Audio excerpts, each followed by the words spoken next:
আজ রাধাকৃষ্ণের প্রেম লীলা রসামৃতের প্রথম পর্ব। রাধা যখন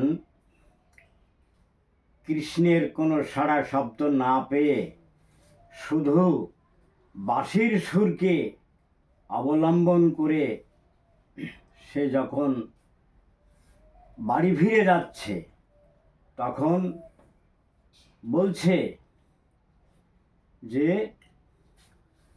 তোর মোহন বাঁশির সুরে আমায় পাগল করিস না। কৃষ্ণ বলছে, রাধা, তোমাকে পাগল করেছি না আমি পাগল হয়েছি? দুজনার এই পাগলা পাগলির খেলা সেই দিন মিটবে, সময় না হলে মিটবে না। তুমি অপেক্ষায় থাকো আমাদের সেই পাগলা পাগলির খেলার সমাপ্তের দিনগুলিকে। তখন রাধা বাড়ি ফিরে আসলো। বাড়ি ফিরে এসে বাবা বৃষভানুর কাছে বলল, বাবা, কোন খেয়ালি কোন আনন্দে আড়াল থেকে আমার নাম ধরে বাঁশি বাজিয়ে আমাকে পরেশান করে?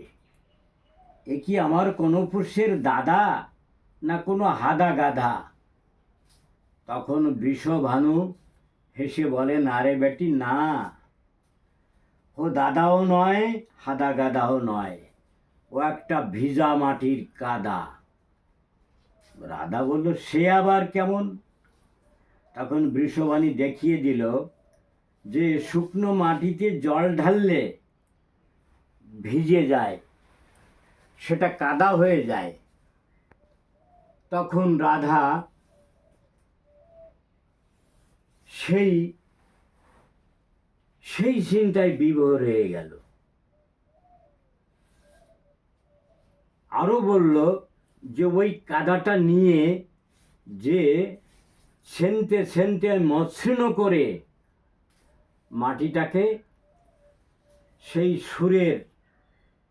সুরকে অনুসরণ করে সুরেলার অনুকরণে মূর্তি তৈরি করতে পারবে, অনুরূপ মূর্তি তৈরি করতে পারবে, সেই হবে মহাভাগ্যবতী, উভয়ের জীবন সাথী। রাধা আরো গভীর চিন্তায় মগ্ন হয়ে গেল যে বালিকা রাধা কোনোদিন কোনো কিছু ভাবিনি। আজ যদি কোনো পুরুষের কথা ভাবনা চিন্তা তার মনে আসে, সে তো বালিকা থেকে যৌবনে পদার্পণ অবশ্যই করবে। তাই রাধা সেই চিন্তায় মগ্ন হয়ে গেল। মনে মনে বলল যে আমি তৈরি করবই সুরের অনুসরণ, সুরেলার অনুকরণ, সেই অনুরূপ মূর্তি। নিজে মনে মনে প্রতিজ্ঞাবদ্ধ হয়ে মাটিটাকে বানিয়ে ফেলছে। ছেনতে ছেনতে মাটি যখন পুরোপুরি বনে গেল, তখন সেই অনুরূপ মূর্তি তৈরি করতে লাগলো। একবার তৈরি করে একবার ভাঙে, এক ঘরে ভাঙে ঘরে ভাঙে, করতে করতে 3 দিনের পর রাধা পূর্ণাঙ্গ মূর্তি তৈরি করে ফেলল। মাথে ময়ূর মুকুট, হাতে বাদুবন্ধন, পায়ে পায়েল, হাতে মোহন বাঁশি, মুখে মৃদু হাসি। রাধা হয়ে গেল বহুত খুশি। এখন খুশির আনন্দে রাধা তার বাবার কাছে গিয়ে বলল, বাবা, আমি এ মূর্তি তৈরি করে ফেলেছি। ওর বাবা চমকে ওঠে, সে কি? সত্যি দেখলো, এ কি রূপ, এ তো সেই রূপ। আগে থেকেই ওর বাবা তো চেনে, সেই কৃষ্ণ। তখন বৃষভানু কেঁপে উঠে দৌড়ে চলে গেল ঘরে। রাধার জন্মকুণ্ডলী বের করে দেখে যে আগামীকাল তার বিশ্বরূপ দর্শন এবং তার মহামিলনের যোগ। চিন্তায় পড়ে গেল বৃষভানু। 20 বছর আগে বোলারাজ তার ছেলের সঙ্গে রাধার বিয়ের কথা ছিল। তখন রাধা বালিকা, ছোট্ট কিশোর বালিকা। এখন চিন্তায় পড়ে গেল বৃষভানু যে সে কি করে তার সত্যতা বজায় রাখবে। রাধা তো এগিয়ে চলেছে। তখন বৃষভানু ঘর থেকে বেরোনোর আগে রাধা বেরিয়ে গেল মাঠের দিকে। যাওয়ার সময় পথে মূর্তিটার মুখের দিকে তাকিয়ে রাধা মগ্ন হয়ে যায়। বুকে চেপে ধরে বলে, কি পাগল করা স্পর্শ, ভুবন ভোলানো রূপ, একে দেখলে আমি যেন কেমন হয়ে যাই। কত কথা বলবো মনে করি, কিন্তু মুখের দিকে তাকালে লজ্জায় মরে যাই। আমি কি ছিলাম, কি হলাম, কি করব এখন? তখন মাঠে এসে রাধা এদিক ওদিক করে ঘুরতে থাকে, অবলোকন করতে থাকে যেই সুরেলার আস্তানা কোথায়।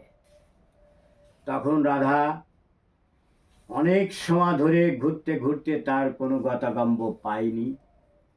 ফিরে আসতে থাকে আবার ঘরের দিকে। তখন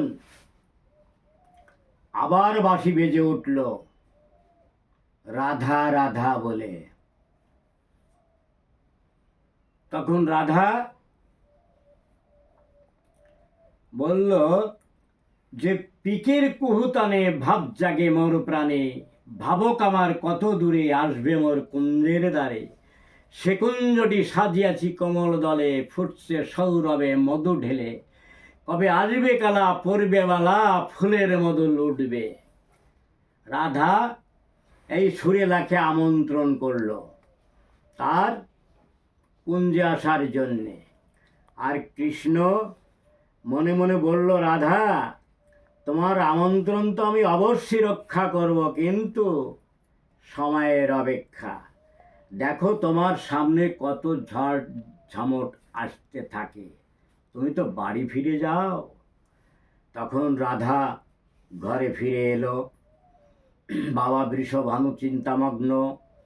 রাধার স্বরূপ দেখে বুঝতে পারল রাধা এই মূর্তির সন্ধান অবশ্যই বের করবে, আর বের করা মানেই তার